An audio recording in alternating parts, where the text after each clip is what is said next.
మంత్రి పొంగులేటిపై BRS working president KTR తనదైన శైలిలో సెటైర్లు వేశారు. మంత్రి పొంగులేటిని బాంబుల శాఖ మంత్రిగా పెడితే బాగుంటుందని ఎద్దేవా చేశారు.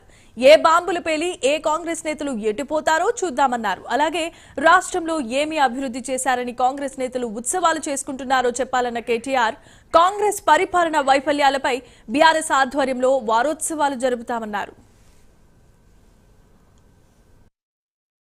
బాంబుల శాఖ మంత్రి ఆయన శాఖ ఏందో నాకు తెలియదు, కానీ ఆయనకు బాంబుల శాఖ అని పెట్టుండ్రి. ఎందుకంటే ఈ బాంబు వెళ్తుంది ఆ బాంబు వెళ్తుంది అన్నాడు. మరి ఏ బాంబు వేలు ఎవడెగిరిపోతాడో కాంగ్రెస్లో ఆయనకే మాకు తెలియదు. కానీ ఒకటి మాత్రం పక్కా బ్రదర్, వాళ్ళను మాత్రం వదిలిపెట్టం. ఈ సంవత్సరం ఇప్పుడు డిసెంబర్ 7 అవుతుంది. వాళ్ళు నేను చూసిన స్టేట్మెంట్ ఏదది వారోత్సవాలు చేయనట, విజయోత్సవాలు చేయనట. వీళ్ళేందో పీకి పందిరేసినట, విజయోత్సవాలు చేయనట. మేము కూడా చేస్తాం.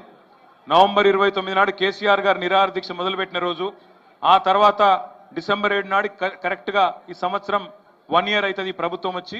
మేము కూడా అవసరమైతే పార్టీలో చర్చించి మేము కూడా వీళ్ళ పరిపాలన వైఫల్యాల వారోత్సవం మేము కూడా చేస్తాం.